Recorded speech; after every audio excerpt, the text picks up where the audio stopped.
భారత జట్టు మొన్న సౌత్ ఆఫ్రికాతో సిరీస్ ముగించుకుంది. ఇక కొత్త ఏడాది 2026 సంవత్సరం జనవరి 11 నుంచి న్యూజిలాండ్‌తో సిరీస్ ప్రారంభం కాబోతోంది.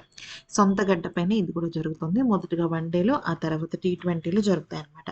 అయితే టీమిండియా టెస్ట్, వన్‌డే సారథిగా శుభ్మన్ గిల్ మళ్ళీ ఫామ్‌లోకొచ్చేసారు. అంతేకాకుండా అటు కోహ్లీ, రోహిత్ కూడా మంచి ఫామ్‌లో కనపడుతున్నారు. సౌత్ ఆఫ్రికాతో ఇటీవల జరిగిన సిరీస్‌లో కూడా గిల్ ఆశించిన స్థాయి ఆడలేదు.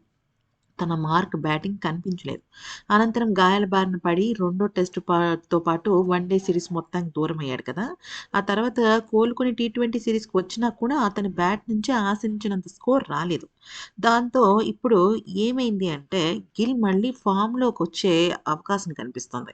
ఎందుకంటే విజయ్ హజారే ట్రోఫీ. ఈ ఒక్క న్యూజిలాండ్ సిరీస్‌కి ముందు విజయ్ హజారే ట్రోఫీ అనేది నిజంగా ఆటగాళ్ళకి ఒక వరంగా మారిపోయింది. ఎందుకంటే ఈ టోర్నీలో సత్తా చాటి తిరిగి ఫామ్‌లోకి రావాలని గిల్ భావిస్తున్నాడు. ఆల్రెడీ కోహ్లీ, రోహిత్‌తో పాటుగా యశస్వి ఇంకా చాలామంది ఆటగాళ్ళు మంచి అవకాశాన్ని సద్వినియోగపరుచుకున్నారనమాట. అయితే ఇక ఫామ్ కోల్పోయి అవకాశం కోసం ఎదురు చూస్తున్న స్టార్ ప్లేయర్లంతా విజయ్ హజారే ట్రోఫీలో రాణించి తిరిగి మైదానంలోకి అడుగుపెట్టాలని తరతహలాడుతున్నారు.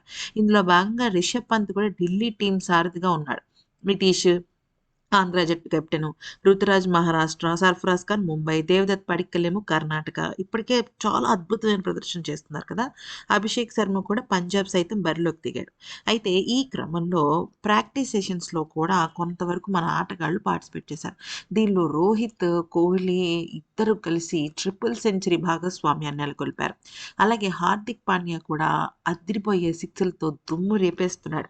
ఇక జనవరి 3, 6 తేదీల్లో త్రిపుర, రాజస్థాన్ జట్లతో కేఎల్ రాహుల్ కూడా కర్ణాటక తరఫున ఆడబోతున్నాడు. అంటే ఇవన్నీ కూడా ప్రాక్టీస్ సెషన్స్‌లో చాలా కీలకమైన భాగం ఉంటుంది. న్యూజిలాండ్‌తో జరిగే వన్‌డే సిరీస్‌లో కోహ్లీ, రోహిత్, గిల్, జడేజా, కేఎల్ రాహుల్ ఈ ఐదుగురు బరిలోకి దిగుతున్నారు. స్వదేశంలో కివీస్‌తో టీమిండియా 3 వన్‌డే, 5 టీ20లు ఆడుతుంది కదా!